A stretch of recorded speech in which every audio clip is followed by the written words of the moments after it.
Hello, my fellow concerned friends. How are you guys doing? How was your week? I believe today is Friday. What are your plans for the weekend?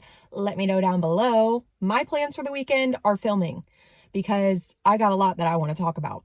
And it seems like I do not have any time during the week to talk about it. So what I think I'm going to try to do is film 2 videos every weekend and then post one like during the week, probably like on Wednesday, and then post the other on a Saturday, and then film another 2 and kind of keep like that kind of cycle rolling because I feel like I just need to be a little bit more organized. Like I'm not very organized, I'm realizing. And speaking of disorganized, don't forget to like, comment, share, subscribe, ring the bell so that you get notified every single time I post a video, because today we're talking about a pretty hot topic.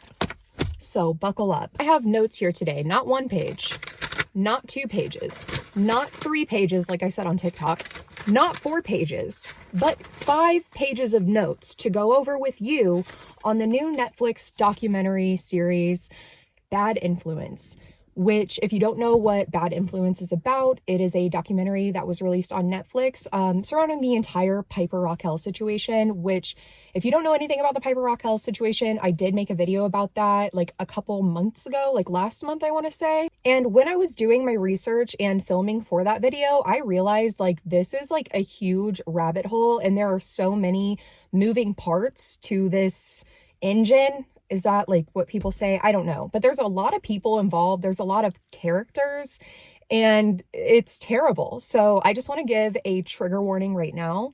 We are going to be talking about child abuse, child exploitation, child labor, and ultimately child abuse. So if that's something that you feel like you might not be in the right headspace for right now, totally understand, dude. Please take care of yourself. And if you never want to watch this video, that's fine by me too. As long as you're happy, healthy, and taking care of yourself. That's all that matters, right? Because how can we take care of other people if we are not taking care of ourselves first? Like, that is something my therapist taught me that I'm so glad finally set into my head.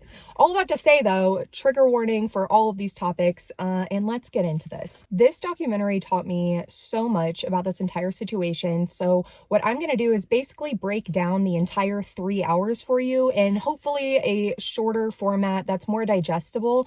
But ultimately, I would suggest watching this documentary because this documentary is survivors sharing their story.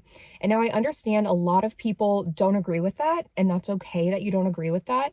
And they don't agree with that because Piper is not 18 yet.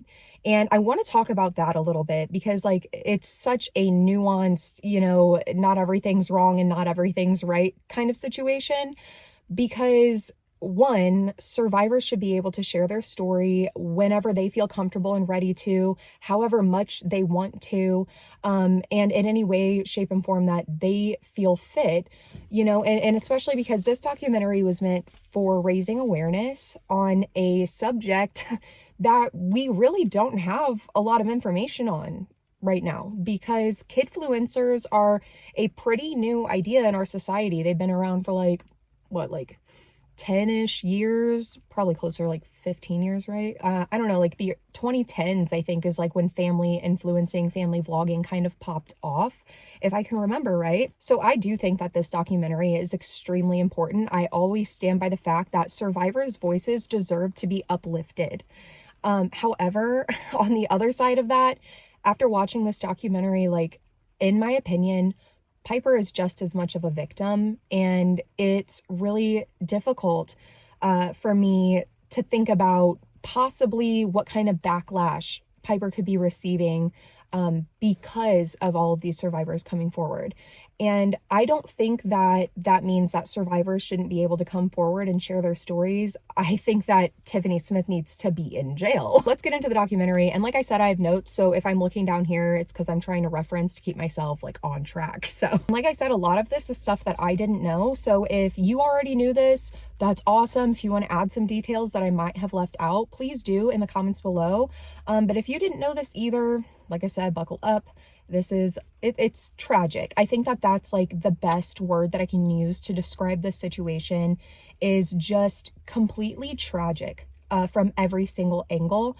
And in my opinion, I feel like Tiffany Smith is almost using her daughter to get back at her ex, Piper's father.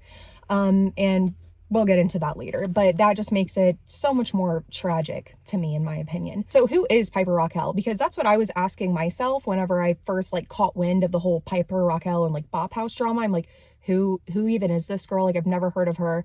Then I click on her account and she's apparently very famous, like very well known. I just did not know about her. And like I said, there's a lot of moving pieces to this. So I'm really glad that this documentary came out. So let's go through it. Okay. So Piper's dad actually left Tiffany Smith when Tiffany was pregnant with Piper, which is so terrible. Like, why are men able to do that? Like, literally, like, why are they able to do that? Literally from the get-go, Piper never was a normal child. She never had a chance to have a normal childhood. She started in pageants around the age 3, I think I remember, which I have my own feelings and opinions on pageants, and I'm sure you guys can probably guess what those are. So this is not a discussion on pageantry, but we can see already, starting out really young in her life, she is a performer. And we even see clips in this documentary where Piper's mom like just pushes her and like losing is not an option for Piper. Piper's aunt actually participated in this documentary and mentioned that she believes that Tiffany is kind of using Piper to prove worth and stuff to her ex / Piper's dad. Now, when she said that, I don't know if she meant like she's trying to use Piper to like prove herself to the dad or using Piper to like prove Piper to the dad, but either way, it's wrong. Like, you are literally using, like, viewing your child like this object, like a chess piece, a checker, or whatever. And you're not viewing your child as a human being. That's a scary mindset to have. Once Piper kind of grows out of pageantry, that's when she dives into the world of social media, specifically Musical.ly, and takes off on Musical.ly. Musical.ly ended up being quite successful for Piper, and it landed her a lot of opportunities, one of those being starring in the show Dance Twins. And through the show Dance Twins is where Piper meets one of the first squad members, Corinne. I also want to mention, I'll probably be mentioning this like a lot throughout the video when I'm giving my thoughts, but up to this point, Piper has not been in school, and it was actually causing like a disruption in the family to the point that like there was kind of a fight over some of the family going to Tiffany and being like, you know, she deserves the right to an education. Like, she has that right to be educated. And I don't understand that. Like, at least even with like, you know, TV and child stars, there's teachers on set. School and education looks very different, but it's absolutely prioritized. And it's not like a second thought, something that like, it's like a chore that you just have to hurry up and get done, because that's how education should be viewed, as a priority, as a right. We all have the right to be educated, or at least we should. And I feel like we all deserve equal access to the best education, because like, why is that even like debatable? Why is that even a subject up for debate? Imagine if all of us were as educated as the most highly educated person on this earth. Anyway, so she's starring on Dance Twins, and she meets Corinne, who is going to be one of the first squad members. In 2017, they decided to pack their bags, head out of Georgia, and move to LA. LA is where Piper and Tiffany Smith meet Hunter, Piper's brother. But he's not Piper's brother. He is their cameraman / editor / wannabe preteen / teenager, and significantly younger than Piper's mom, and also hooking up with Piper's mom. Like, can we just like imagine that? Like, how confusing would that be for a little girl to be introduced to this guy that is significantly older than you, but young enough to be your brother? And the bit is that he is your brother. So like, literally, mind you, they're filming 24/7. Okay. These people are filming. It's in the documentary. I'm not making this up. From about 11 a.m. to sometimes 2 a.m. at night. That would be early in the morning, 2 a.m. in the morning, but that's redundant. Anyway, they would be filming from 11 a.m. to 2 a.m. every single day, no breaks. And so how confusing is this in her mind? Because at this point, Piper's entire reality is making content. It is performance. Like, there is no separation for her. So she's thinking of this guy as her brother.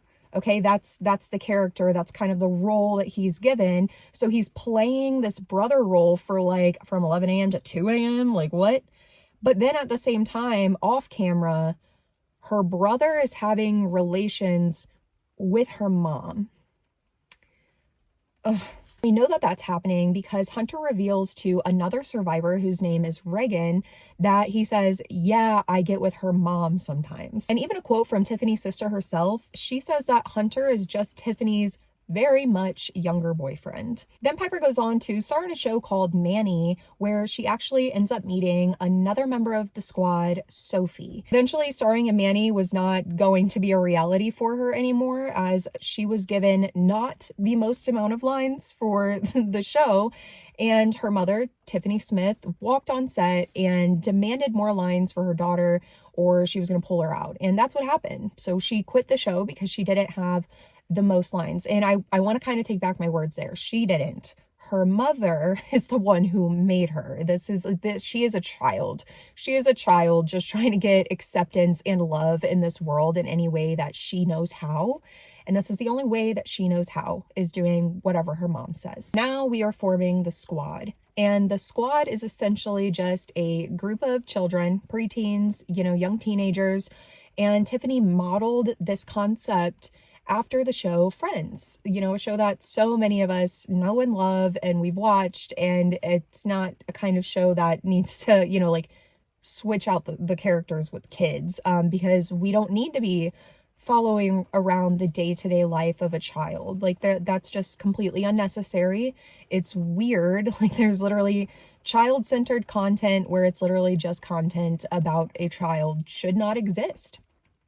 It should not exist. Mind you, these squad members were not necessarily Piper's friends. Piper never went to school, okay? So these other squad members were like other up-and-coming kidfluencers, or like people who wanted that kind of life.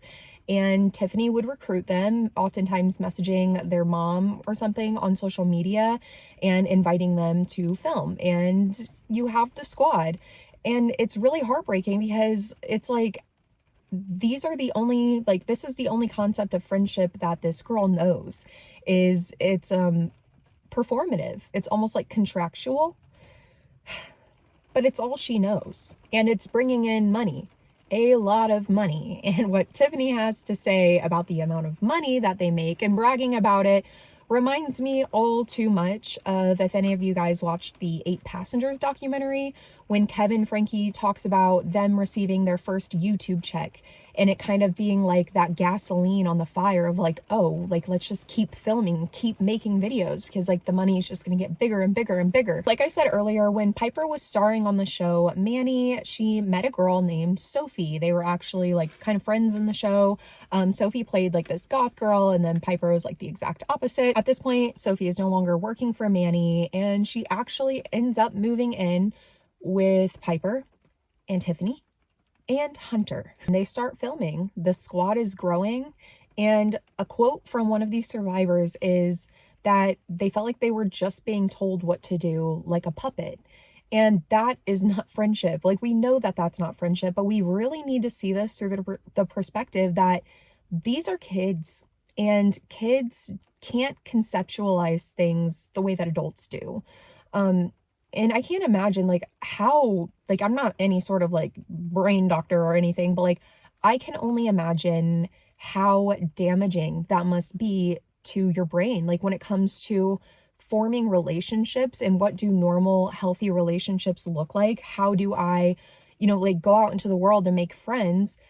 And it's so like scrambled eggs, man. Like this is so crazy. And it's like, oh, it's like a web of entanglement, and it's like, ugh. So while these children are acting, they're acting and performing from 11 a.m. to 2 a.m., no breaks, every single day, no teacher on set.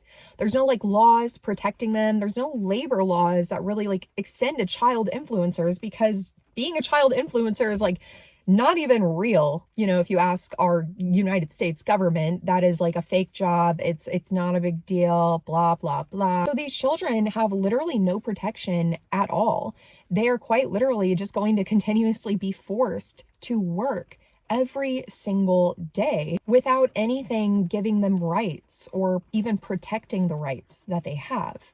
Because like, kids have to listen to their parents, right? Especially when there's, you know, the burden of, if you don't do this, we won't have a house to sleep in. If you don't do this, well, then you're not going to be able to buy those clothes that you really want or that new laptop that you really want. It is manipulation. It's abuse. And I think this is so just wrong. And I really hope, because of all of these documentaries coming out, we can like expedite the process of these laws being put into place. As I'm sure a lot of you know, Illinois and California are already starting to get that ball rolling with granting more protections to kidfluencers. Another thing about the documentaries, what the hell is going on with all the cats? I love cats. I love animals, but they had 36 and upwards to 70 cats at one time in their house. And as far as I'm aware from what I saw in the documentary and whatnot, they're not like adopting these cats out. It's not like they're rescuing these cats, taking care of them, and then like, you know, giving them to loving homes. It's like they're literally like keeping all of these cats, and they have so many cats that sometimes the trash cans will be so heavy and full of litter that the trash men won't even take them away. Like, what are you doing with it then? Like, if even like the garbage man workers can't even take it away, and also there can be garbage women, okay? I'm just using something that I've said ever since I was a kid, and now that I'm saying it out loud, I'm worried that calling somebody the garbage man may actually not be the nicest thing. So I'm going to be researching a nicer term, unless that's just the official term. But garbage man, garbage woman, the people who take away garbage couldn't even take it away. Where is it going? Extra creepy to me because of Lenny. If you don't know who Lenny is trigger warning, Piper's old dead cat. And Lenny is also this persona that Tiffany will take on to sexually abuse these kids. It's not Tiffany doing it, it's Lenny doing it. And some of the things that she would do to these children is crawl on top of them and hold them down on her hands and knees, slurp up her spit, spit out her spit, slurp it up, and rub her hands all over their body, their chest, their face, rubbing them while like howling. And that's Lenny. And Lenny would do other things, but it was always Lenny.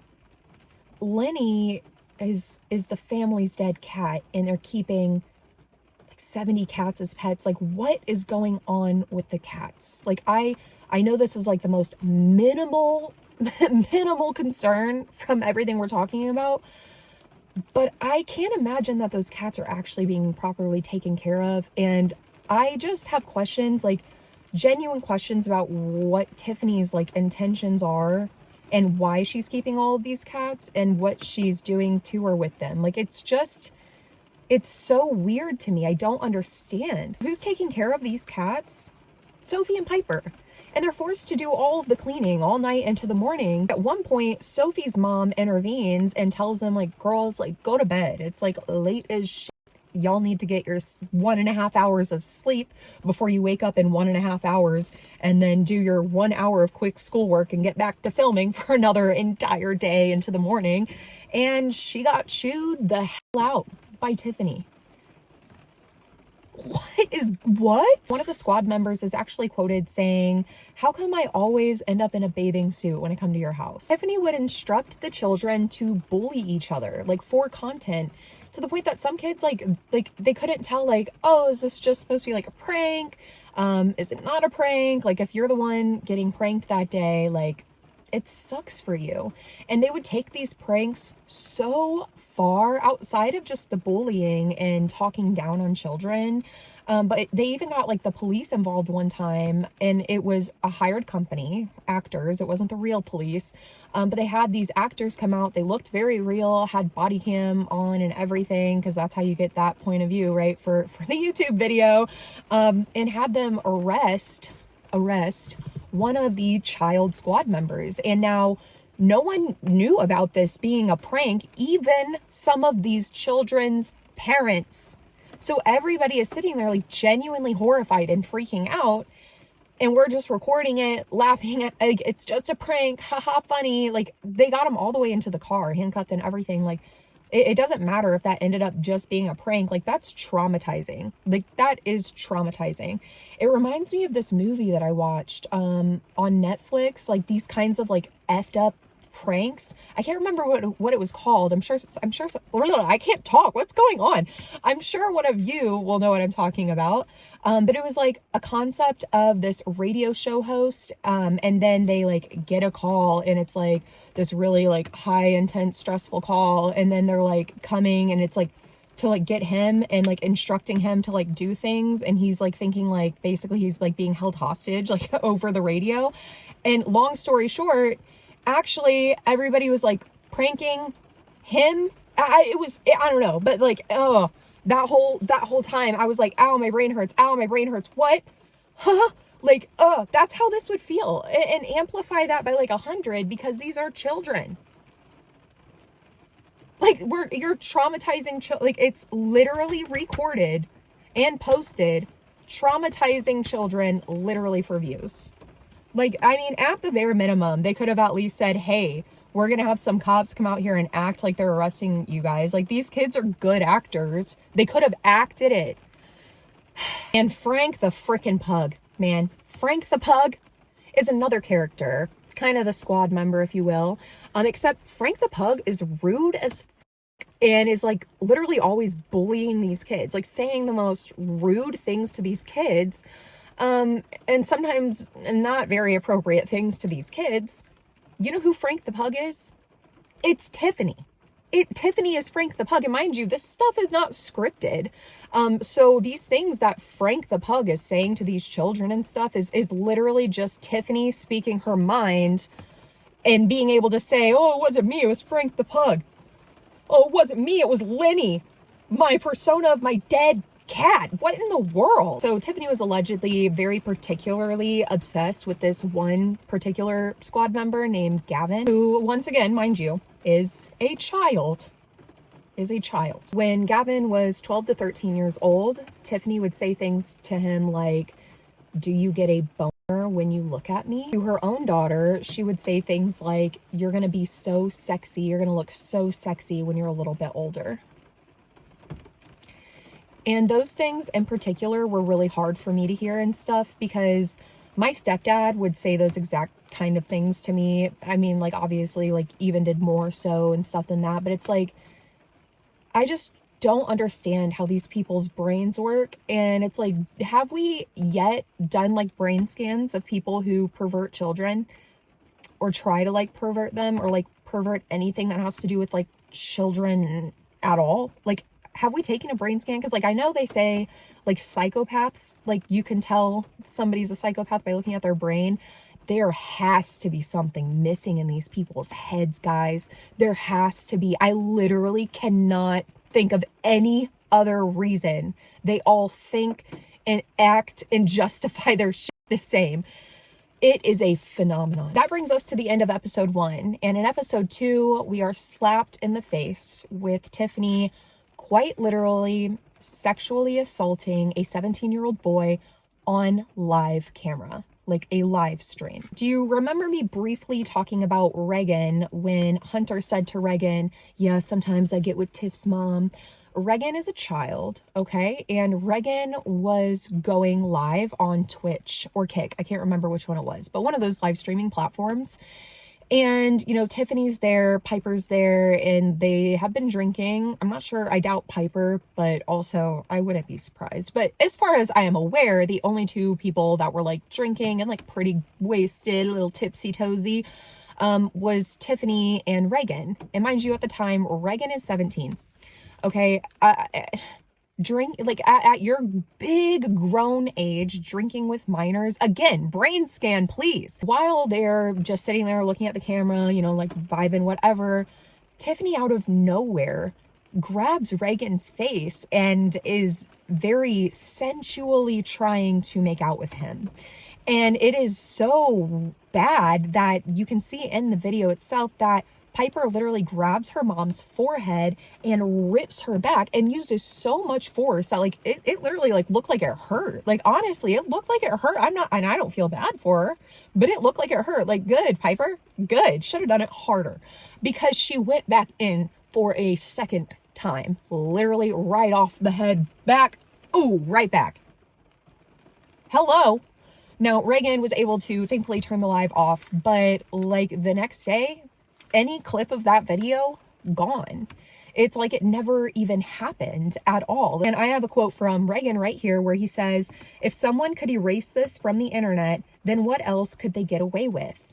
And yeah, I mean, that's horrifying. And how were they able to literally get this scrubbed from the internet? Like, how much money do you have to have? Like, what connections do you have to be able to have that much power and get any, like, it really feels like all of the adults in Piper's life are mentally stunted and they are perverted, because like Hunter, the brother, but also weird sexual partner to her mother, like is constantly just trying to be one of them, one of the 12, 13, 14-year-olds at his big age, in his 20s, dude. Like, I'm 25. Okay, I'll be 26 this year in May. Whoop, whoop. My birthday's May 10th.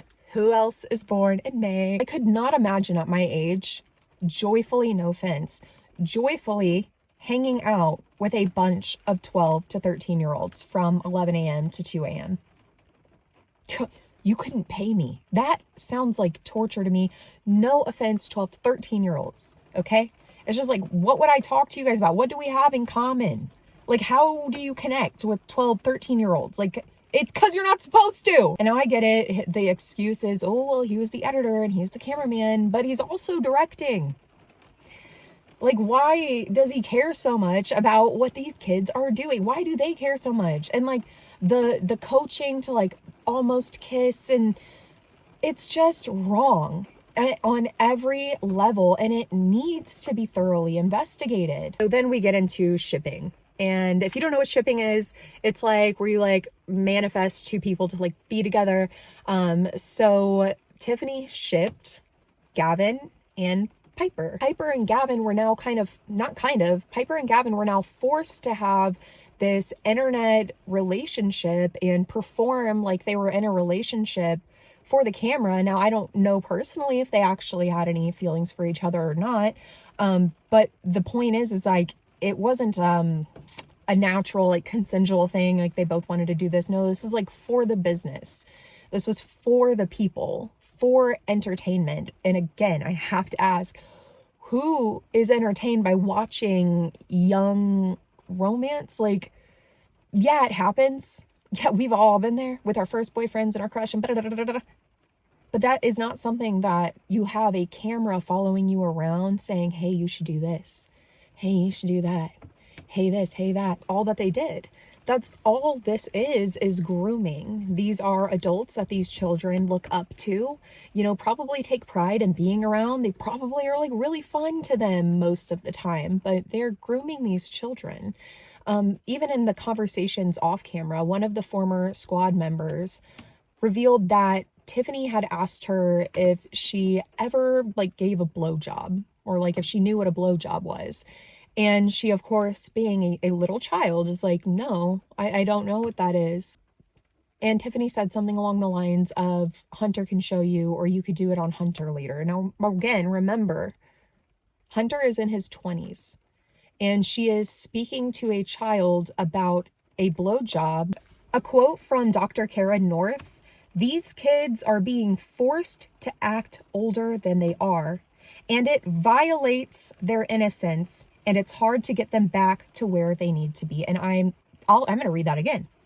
These kids are being forced to act older than they are, and it violates their innocence, and it's hard to get them back to where they need to be. These kids were instructed on everything.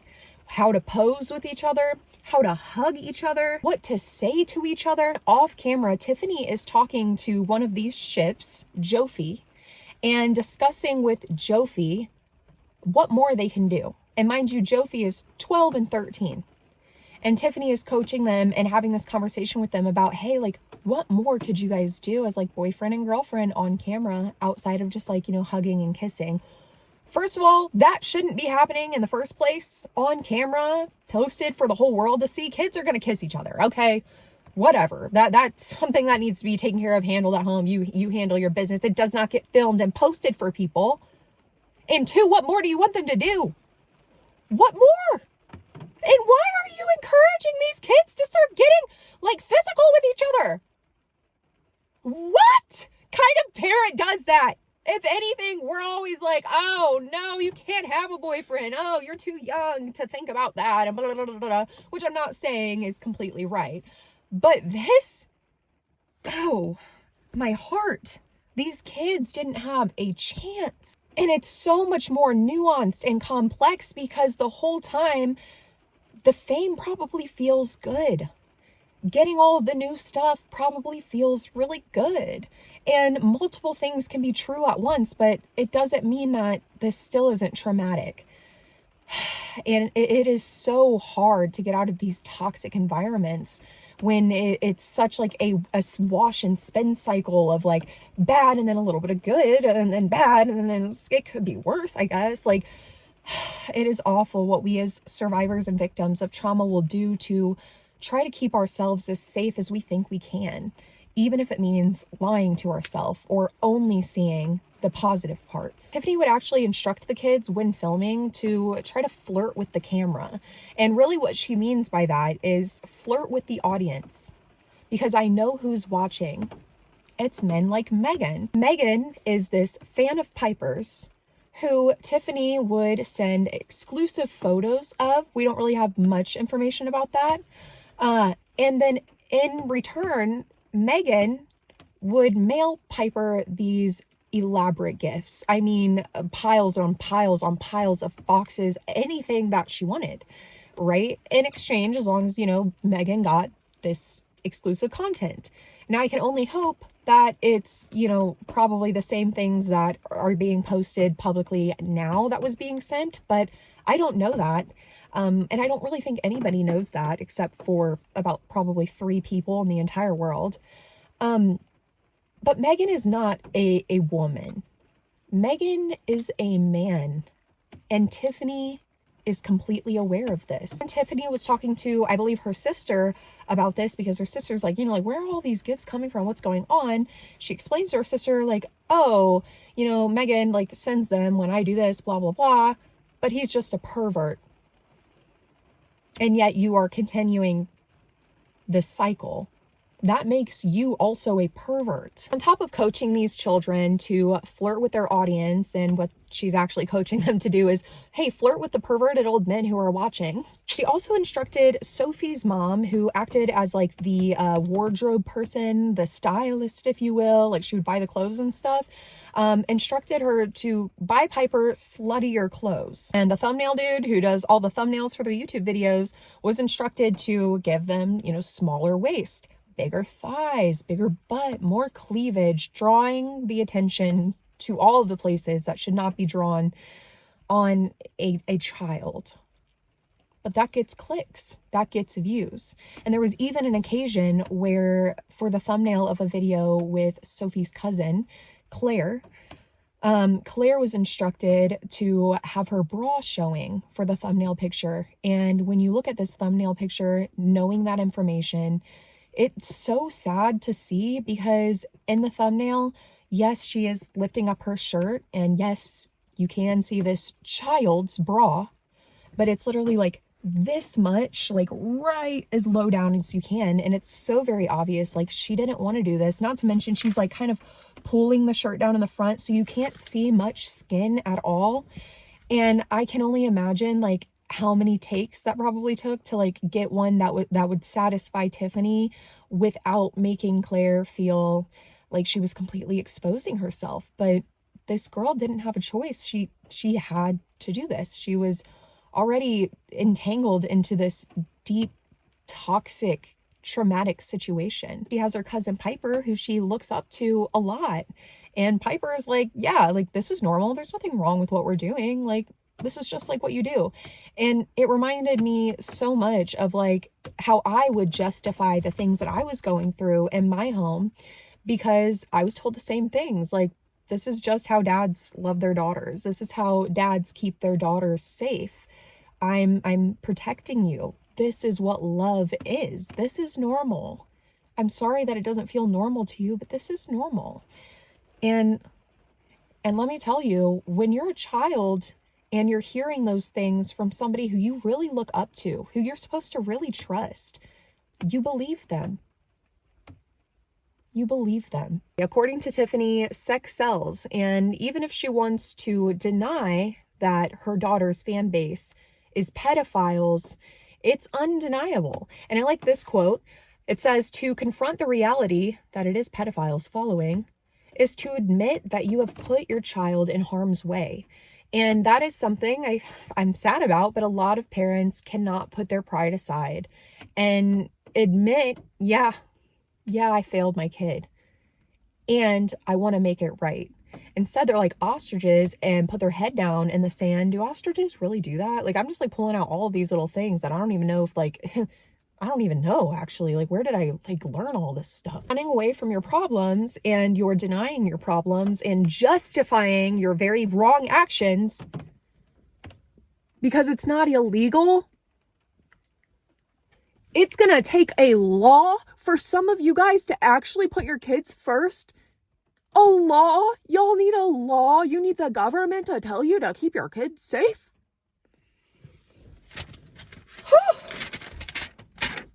Speaking of the pedophilic audience, let's go back to Megan for a second. Because not only was Tiffany selling exclusive content, what that is, I don't know, to this Megan dude, okay? She would also have Piper talk on the phone with him and flirt with him. Like, guys, I genuinely am like, if like, I just don't even know. I literally don't even know how this is not a crime. Oh, that's like all I can keep doing is just like, I don't even know. So basically Megan is like a pedophile sugar daddy that Tiff is just gung-ho about, and Piper does not, bless her heart, does not know that this is wrong. Tiffany sold Piper's underwear. Her used underwear. It was just casually talking to one of Piper's friends about it. And when she's all like, hey, like, why are you putting that underwear in that mailer and like about to mail underwear? That's like kind of weird. Tiffany tells her, because old men like to sniff panties. So confused as hell, what does she do? She goes to her mom and is like, Mom, why do old men like to sniff panties? And Mom is like, what are you talking about? Of the parents, you might be wondering, like, how is all this like being said and done? And these parents are like okay with it or have no idea. The parents had to be separated like from all of their kids while filming. And now personally as a parent, like there's so many times, first of all, my kids just will never be in the kidfluencer industry. You know, if that's something that they want to do whenever they're older, like we'll have to like navigate ways, like, you know, if they want to start like a cooking channel on YouTube or something when they're like 15, like I would feel bad being like, no, you can't do that. But I also do feel like there are ways to let your kids be creative and like find things that they're actually passionate about and be able to share that with the world in a way that still protects them. And I am still trying to think through all of those things as well. Now, listen, my kids are way too young for social media. Y'all don't have to worry about that anytime soon. I've got a lot of years to figure that out. You will never, ever catch me not with my child when my child is alone with other adults, especially a random ass man who has no sort of familial or marital connection to this family at all, and is literally just like this man running around with a camera saying, hey, get closer, flirt more, touch each other, let's do a makeout scene. So that's how a lot of this went so undetected, because it was literally hidden. These are kids who are performing, doing pranks, being prank bullied, literally working from 11 a.m. till 2 a.m. every single day without any breaks. And one of them is actually quoted by saying, you don't really, like, you start to not really know like what's real and what's not real anymore. And that is heartbreaking, because it's like these kids, it's like they're almost like growing up like on the Truman Show. Like, is this all just a prank? Like, who's watching me now? Like, what's going on? And kids need, not only do they deserve it, they need stability. Kids need predictability. They need that for proper brain development, emotional development, to be able to properly like have a good sense of their own self and awareness of the world. They need stability, and constantly waking up every single day wondering, oh, am I gonna get pranked today? Am I gonna get arrested by a cop? That's not stable. That's the last furthest thing away from stable. That is unstable. Now, eventually CPS did get involved, and CPS has been involved with them many and many times. But as we saw in the documentary, and as we can only assume for current days, Tiffany instructed the kids to lie and to basically say like, oh, nothing's wrong at all. Look, we're happy. We live in this like really nice house. We have all these really nice things. The house is clean. We have a full cat cupboard. But they're not safe. But CPS can't see that from, you opening up your door and talking to kids for 15, 20 minutes, especially when those kids are talented performers, are good at taking instruction, and have been instructed to say what they said. Something Tiffany will do a lot to maintain power and control is intimidation. She even expressed to Sophie's mom that she wanted parental rights over Sophie. And like, for what reason? Like, it's all just about money to her. And these children are just like objects that she can collect, exploit, and cash in her check. Another thing that Tiffany did to a child is, she was harassing this child, being like, oh, wait, don't go, grabbing her arm, like just being a weirdo.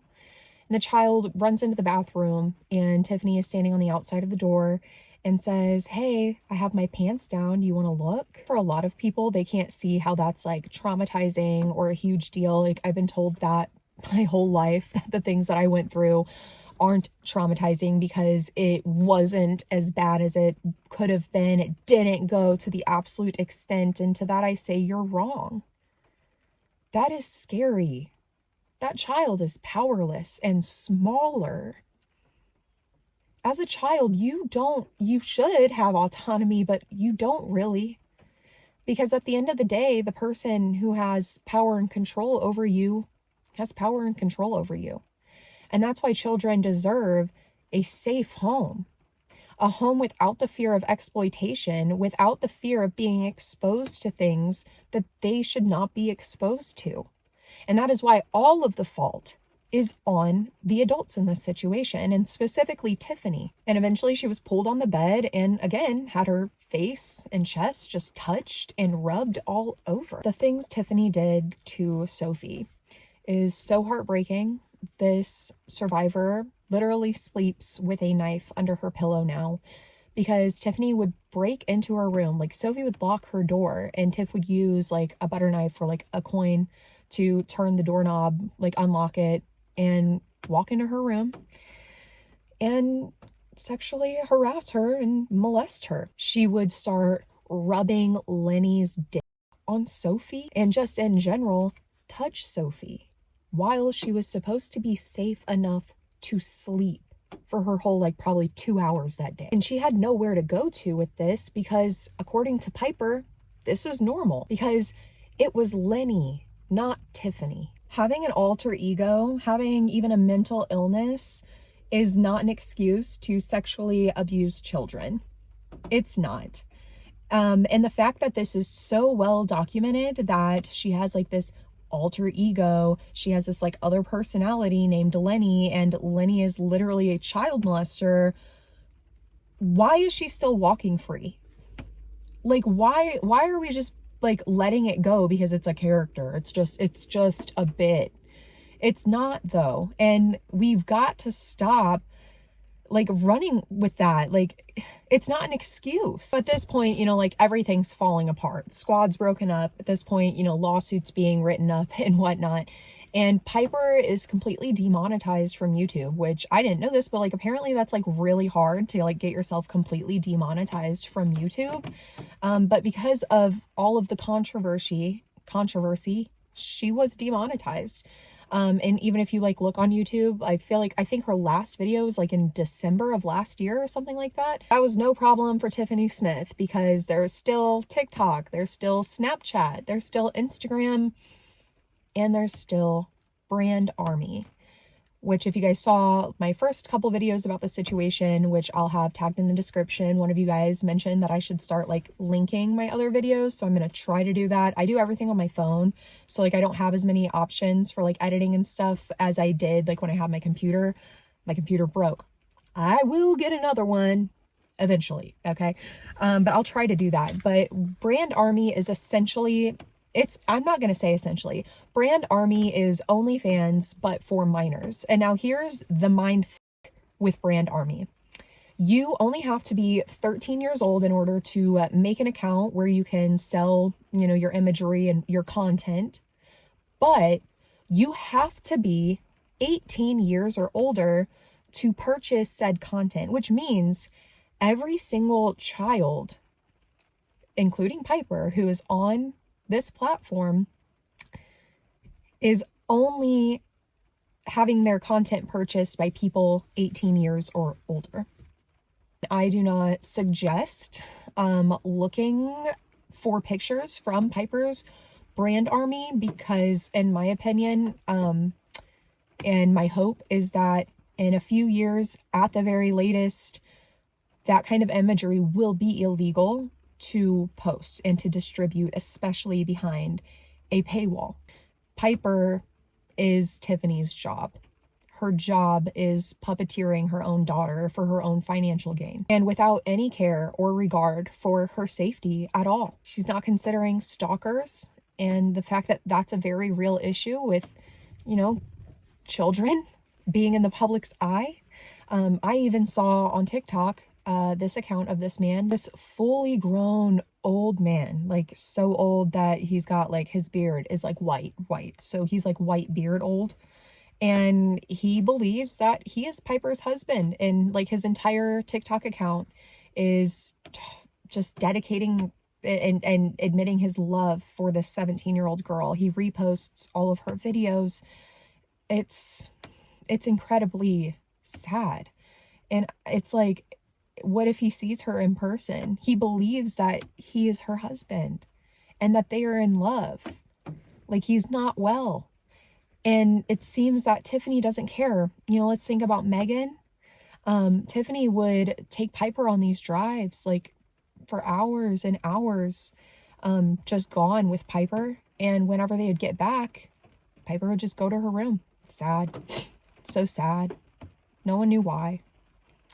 It makes you really start to wonder, like, what more is happening that we don't know, that only Piper and Tiffany know? And will we ever know? Will Piper ever be able to look at her situation and be able to see, my mom doesn't love me. I love my mom, and I don't fault her for that. I do not fault Piper for loving her mother. This life is all she's ever known. And the FBI did get involved, but they said that they won't try a case that they don't think they will 100% win. And a lot of you might be like shocked at that. And I'm glad. I'm glad. But I also want to add this, that's the reality of our justice system. I cannot tell you how many times I spoke with the district attorney's office of the area where my child molestation happened. And they basically told me the same thing. You've got a great testimony. You've got, a great evidence trail here. Like, it's great, but I don't think we'll win because the jury, they would tell me like the jury at that local area literally was like letting people off with like very hardcore evidence of rape. So they're like, we're definitely not going to take yours, because we can't win it. And it's incredibly frustrating because it's like, as survivors, I feel like we just like want our chance in court. We want our day in court to be able to get up there and say, no, this is what happened to me, and have some form of justice. But unfortunately, it seems in America that it's just all about money. It's all about money. Who has the most money, who can hire the best lawyers, and will I win because I can't bear to lose? Like, it's ridiculous. It really is ridiculous. Survivors deserve a chance at justice even if you don't believe in us. We deserve that, even if you don't believe in us. And here's another quote from the documentary that states, "A lawsuit is where justice goes to die." And I couldn't agree more. And I want to end this video by bringing up a website called Quit Clicking Kids. Amazing. Please go check it out. Okay. And I'll probably make a whole other video on that another day. But yeah, there it is. There is my breakdown of the entire 3-hour-long documentary called Bad Influence from Netflix. And I really hope that everybody watches it. And I hope that any parent who is, kidfluencing can have a wake-up call on the very real and very dark side of what kidfluencing is. And it's not just happening to Piper. It's happening to every kidfluencer. Like, the only people who are really following these children are people who really like children. And that's not a good thing. So quit clicking kids. Go check them out.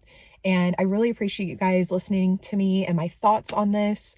I hope that it was easy to follow, easy to understand. I'll try to tag those videos down below for you guys. And I just appreciate you guys hanging out with me. Do you guys like my hair, by the way? I did it different today. And I think it is so cute. I love it. I've never done space buns before, but I feel super cute. The next video that I'll be filming has to do with the last shorts that I posted. I keep getting a lot of comments being like, oh, that's probably just a rage bait. It's probably just a troll. It's not even, people don't really, yes, they do. Okay. I'll just say this before I go. I had like a fuzz on my face. In particular, that person's particular comment is an advocate for the legal age of consent to be moved down to 6 years old. And he has been advocating for this online for years. I am actually currently in the process of working with another survivor who he actually made the comment, not to me, but to her, on trying to figure out his identity and everything and getting him reported to the police because, guys, some of the things that this guy says, it is so dangerous for people like that to exist in the world. It is very dangerous for people like him to exist in the world. That comment was not rage bait. I hate to say it. That comment was not rage bait. Not at all. I do understand that some 12-year-olds think that saying things like that is funny. However, that was not rage bait. And I plan on making a whole video about it and kind of like opening up the curtains on that side of things. Because it needs to be looked at. They want the attention, don't they? Let's give it to them then. Anyway, thank you guys for hanging out with me. Make sure you comment, like, subscribe. Let me know what your thoughts were. I'm really sorry if this video is like triggering. It was triggering for me to watch the documentary. So trigger warning before you watch it. But I feel like it was very well made. And I really hope Piper can see her worth and value someday and realize that she deserves to be loved just because she exists, not because she can make a lot of money, not because she can perform. I think that she is so talented, and honestly, I hope nothing but the best for her in her future. I hope that she ends up getting a very good, well-rounded education and that she finds something that she just absolutely falls in love with that she can share with the world. I believe that everybody has like something super important about them that they should share with the world, that they could share with the world if they wanted to. Like, I really do believe everybody is so unique in their own ways, and it's like, if only we could just start appreciating everybody's individualism and what gifts they can bring this world instead of diminishing it because you don't understand it or it might look different from something that you call work. Like, everybody would just be so much more happy, I think. Okay, all right, this is for real the last time. I'm from the Midwest. I know I said goodbye like 4 times already. I'm from the Midwest, okay? I'm from Missouri. That's just what we do, okay? And we'll occasionally throw in a little, oh, let me squeeze past you there. Sometimes. Okay. I'm really gonna go now. Thank you for watching. Make sure you like, comment, and subscribe. Do all of the things, and I will see you on the next one.